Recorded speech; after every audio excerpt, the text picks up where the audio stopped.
Chapter 11. And the Lord spake unto Moses and to Aaron, saying unto them, Speak unto the children of Israel, saying, These are the beasts which ye shall eat among all the beasts that are on the earth.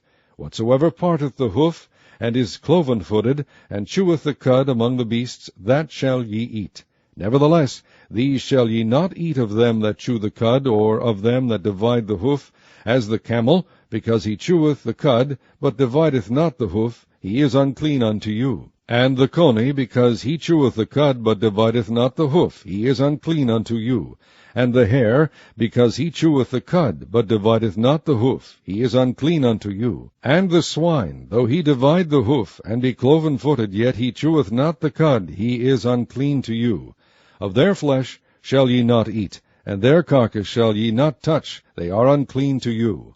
These shall ye eat of all that are in the waters. Whatsoever hath fins and scales in the waters, in the seas, and in the rivers, them shall ye eat.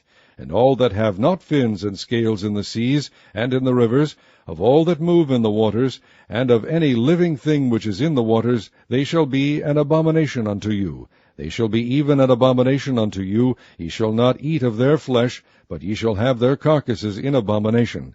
Whatsoever hath no fins nor scales in the waters, that shall be an abomination unto you. And these are they which ye shall have in abomination among the fowls. They shall not be eaten. They are an abomination. The eagle, and the ossifrage, and the osprey, and the vulture, and the kite after his kind, every raven after his kind, and the owl, and the nighthawk, and the cuckoo, and the hawk after his kind, and the little owl, and the cormorant, and the great owl, and the swan, and the pelican, and the gyre-eagle, and the stork, the heron after her kind, and the lapwing, and the bat. All fowls that creep, going upon all four, shall be an abomination unto you.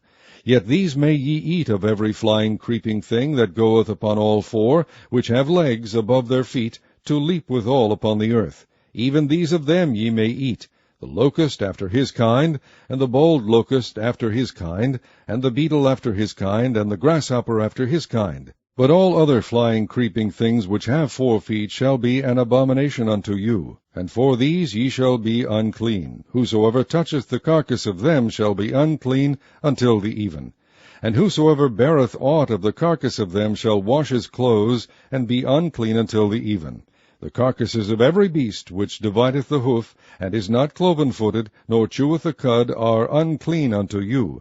Every one that toucheth them shall be unclean. And whatsoever goeth upon his paws, among all manner of beasts that go on all four, those are unclean unto you. Whoso toucheth their carcass shall be unclean until the even. And he that beareth the carcass of them shall wash his clothes, and be unclean until the even. They are unclean unto you. These also shall be unclean unto you among the creeping things that creep upon the earth, the weasel, and the mouse, and the tortoise after his kind, and the ferret, and the chameleon, and the lizard, and the snail, and the mole. These are unclean to you among all that creep. Whosoever doth touch them when they be dead shall be unclean until the even. And upon whatsoever any of them when they are dead doth fall, it shall be unclean, whether it be any vessel of wood, or raiment, or skin, or sack, whatsoever vessel it be, wherein any work is done, it must be put into water, and it shall be unclean until the even, so it shall be cleansed. And every earthen vessel whereinto any of them falleth, whatsoever is in it shall be unclean, and ye shall break it. Of all meat which may be eaten, that on which such water cometh shall be unclean, and all drink that may be drunk in every such vessel shall be unclean. And everything whereupon any part of their carcass falleth shall be unclean. Whether it be oven, or ranges for pots, they shall be broken down, for they are unclean, and shall be unclean unto you.